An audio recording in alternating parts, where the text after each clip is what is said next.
Praise the Lord. இந்த பதிவில் நம்ம எதை பார்க்க போறோம் அப்படின்னா, நம்மளுடைய வாழ்க்கையில தவறு பண்ணும்போது கர்த்தர் நம்மை உணர்த்துவாரா? அதை உணர்த்துறத நம்மளால எப்படி புரிஞ்சு கொள்ள முடியும் அப்படின்னு சொல்லி பார்த்தீங்கன்னா, இன்றைக்கு நம்ம அதை தான் பார்க்க போறோம். அதுக்கு நம்ம வேதாகமத்துல இருந்து ஒரு தீர்க்கதரிசி தான் இன்றைக்கு நான் உங்களோடு அவரை குறித்து தான் நான் ஷேர் பண்ண விரும்புகிறேன். நம்ம எல்லாருக்கும் தெரிந்ததான நம்ம சண்டே கிளாஸ்ல இருந்து படிக்கிறதான யோனாவை குறித்து தான் இன்றைக்கு நம்ம பார்க்க போகிறோம்.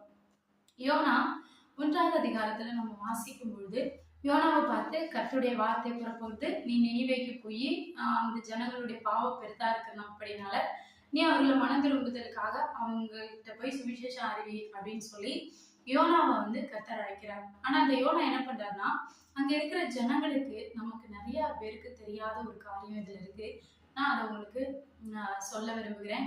வருகிற வீடியோக்கள்ல நம்ம இந்த ரகசியத்தை நம்ம பார்க்கலாம். இன்றைக்கு நம்ம எதை பார்க்க போறோம் அப்படின்னா, கர்த்தர் நம்ம ஏதாவது ஒரு தவறு பண்ணும்போது அவர் நம்ம உணர்த்துவாரா, நம்ம உணர்த்துறத நம்மளால எப்படி புரிந்து கொள்ள முடியும் அப்படிங்கிற காரியத்தை தான் இன்றைக்கு நம்ம பார்க்க போறோம். யோனா கர்த்தருடைய சத்தத்துக்கு செவி கொடுக்காம அவர் என்ன பண்ணார்னா, தர்ஷித்துக்கு போகிற கப்பல்ல அவர் ஏறிட்டாரு. ஏறினது கூட பரவாயில்லைங்க. அவர் ஏதோ அந்த ஜனங்களுக்கு பயந்து இல்ல கர்த்தருக்கு பயந்து அவர் என்ன பண்றாருன்னா கப்பல்ல ஏறிட்டாரு. அங்க போனா அவங்க நம்ம வார்த்தையை கேட்க மாட்டாங்க, அவங்க எல்லாருமே என்ன அடிச்சு கொண்டுறாங்க, சம்திங் ஏதோ ஒரு விஷயத்துக்காக அவர் என்ன பண்றாருன்னா பயந்து தர்ஷத்துக்கு போற கப்பல்ல ஏறிக்கிட்டாரு.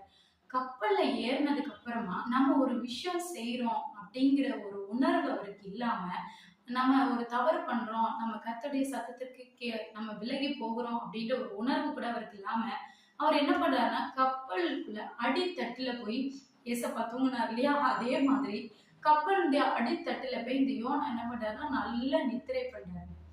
அவருடைய நித்திரை எந்த அளவுக்கு இருக்கு அப்படின்னா, பெரும் காற்று வருது, அந்த கப்பலே கவிழத்தக்கதாக ஒரு அலையும் கொந்தளிப்பும் அந்த டைம்ல உண்டாகுது. அது கூட தெரியாம சார் தூங்கிட்டு இருக்காரு. நம்முடைய வாழ்க்கையில ஒரு விஷயம் நடக்கும்போது நம்ம என்ன பண்றோம் அப்படின்னா, கர்த்தருடைய வார்த்தைக்கு நம்ம செவி கொடுக்காம நம்ம அவருடைய சத்தத்துக்கு விலகி நம்ம ஓடும்போது கர்த்தர் நம்ம என்ன பண்றாருன்னா எச்சரிக்கிறாரு. அவர் எப்படி எச்சரிக்கிறாரு? கடல்ல கொந்தளிப்பை கொண்டு வருகிறாரு. இந்த யோனா ஒரு வேளை முடிச்சிருந்தாரு அப்படின்னா, கடல்ல சின்னதா ஒரு கொந்தளிப்பு வரும்போதே அவருக்குள்ள என்ன வந்திருக்குன்னா ஒரு உணர்வு வந்திருக்கும். ஆமா, கர்த்தர் நம்ம எச்சரிக்கிறாரு, நம்ம தப்பு பண்ணிட்டோம். நம்ம என்ன பண்ணலாம்? நம்ம ஜெபிச்சு, இல்ல நான் தப்பு பண்ணிட்டேன், என்ன மன்னிச்சிருங்க, நான் போயிட்டு நான் திருப்பி வந்துடுறேன், இல்ல நான் நினைவேக்கு மறுபடியும் போறேன் அப்படின்னு சொல்லி ஏதாவது ஒரு விஷயம் இவர் செஞ்சிருக்கலாம். ஆனா இவர் எதுவுமே செய்யல.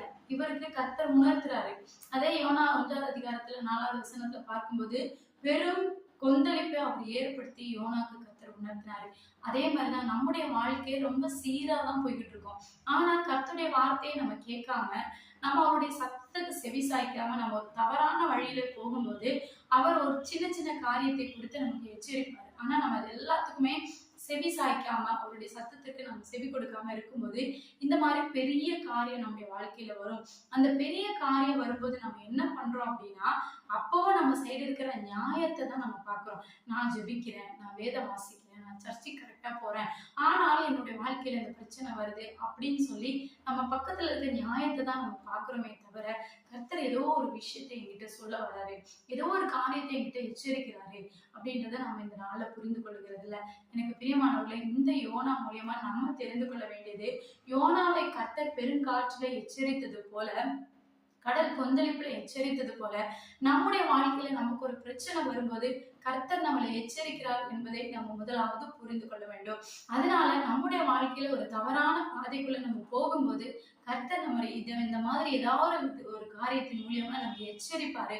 கண்டிப்பா நம்ம எச்சரிப்பாரு. அந்த எச்சரிக்கும் போது அது கர்த்தர் தான் எச்சரிக்கிறாரு, நான் பண்ண தப்பா அவர் எனக்கு உணர்த்துறாரு அப்படின்னு சொல்லி புரிந்து கொண்டு அந்த இடத்துல நம்ம மனம் மாறி கர்த்தரிடத்துல வரும்போது அவர் நம்மை ஆதரிக்கிறவரா இருக்கிறார்.